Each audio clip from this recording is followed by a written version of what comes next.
Making sure I actually hit the damn record button this time. So we have some pretty decent audio. Good afternoon. How's it going? Thanks for clicking on the video. I'll just address the elephant in the room real quick. Sorry this video is late. I've just had a really busy week. I'm just exhausted sometimes when I come home from work. It's like trying to do this full time a little bit, but also actually having a full-time job. I get tired sometimes.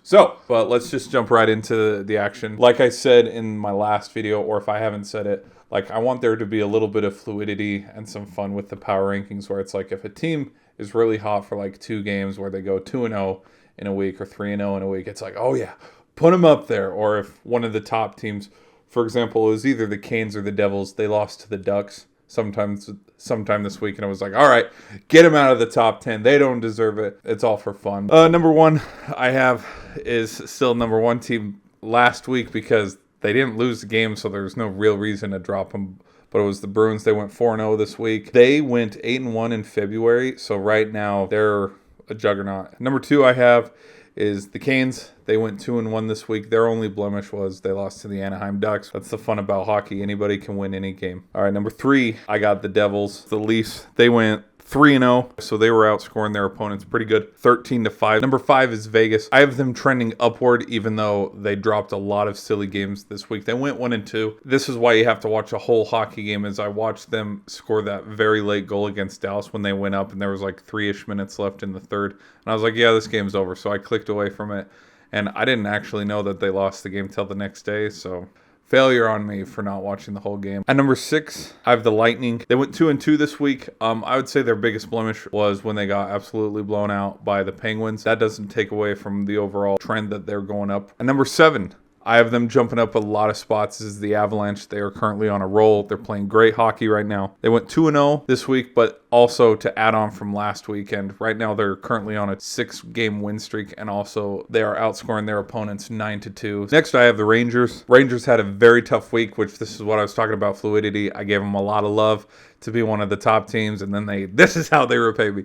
But they went 1-3. They had 2 tough blowouts. They lost to Detroit, and then they also lost to the Capitals. I watched both of those games, and yeah, the Rangers did not look the same, which I can say now because he's been traded there. With the addition of Patrick Kane, the Rangers should be on the up and up, but we'll just have to see how he meshes with the team and how the team bounces back after those 2 embarrassing losses. Dallas, I had them maintaining. They went 1-1 this week. They had a good win against Vegas. You know, they had that comeback win that went into overtime. And the Kings also had a pretty tough week this week. They went 1-3. The Islanders, I have the Islanders on the up and up right now. They went 3-1 this week. Their most impressive win was probably that comeback against the Pittsburgh Penguins. Seattle Kraken, they had an absolutely tough week this week. They went 0-3 in all of their games. Minnesota Wild, I have them. They went 3-1 this week. Great record. I need to watch more Wild games so I can actually see, oh, hey, why is there a lot of hype behind this team?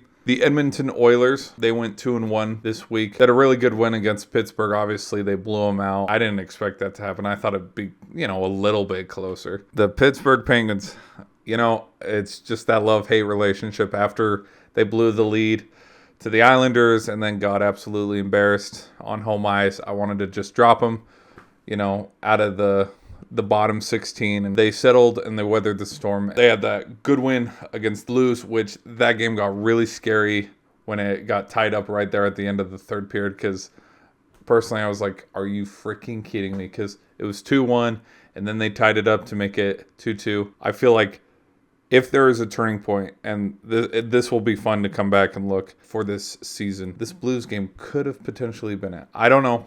That storyline will need to be determined for the rest of the games played, but we'll just have to see on that. But I don't have the Penguins moving up or down. I just have them staying where they are right now because they had a good win against the Blues, but then they also, the Lightning. All right, the new team in the top 16 is the Red Wings. They just barely squeaked in, and I gave them a lot of love too. They had a road series there for a minute where they went 4-1 on the road, which was really impressive. And then I said in the Red Wings video, if you looked at their past 8 games, they went 7-1. But then towards the end of the week, there came a screeching halt when they got blown out by Tampa Bay. But this team is trending in the right direction. I feel like personally they deserve to be in the top 16. Buffalo Sabres, they had a great week. If you're a fan of Buffalo, they went 3-1 this week. Their key wins, They beat the Lightning, they beat the Capitals, and they beat the Panthers. Predators. Fun fact, there were 4 teams that went undefeated this week. The Predators were one of them. Next team I have is the Capitals. Yes, they're still slipping down the leaderboards, but like that weird old saying where it only gets worse before it gets better. They have Ovi back, so that's really good for the team. When they played the Rangers last Saturday, Oshie absolutely showed up. He had 2 goals in that game. They ended up blowing out the Rangers, which was a good start for this team to start getting on a hot streak and start winning some games consecutively. I think the Capitals are going to be just fine. This is another team, just humorously, I have them climbing up the power rankings, even though they're just going to plummet right down because, you know, they traded the player that made them good this week when they went 3-0. What was really interesting was watching the NHL videos and the news of how it was just like a splash of 2015 and how the Blackhawks used to be back in the day. Like Patrick Kane was the talk of the town, and you know there was his goal that was called off, which I think was a really bad call. I mean, they beat the Stars, they beat the Knights, they also beat the Leafs, but that was last week. They were on a really hot streak right there, but as you know now, he's been traded. So let's be honest, they'll probably go back to the way they were. But for a split second, it felt like it was 2015 because it was fun to watch the Blackhawks.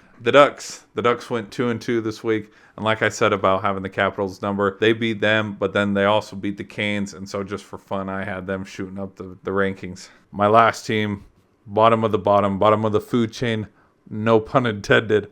But the Sharks, they went 1-2.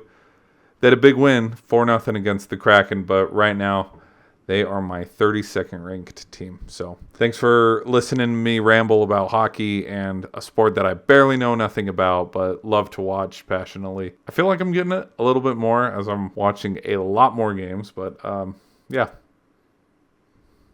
Peace.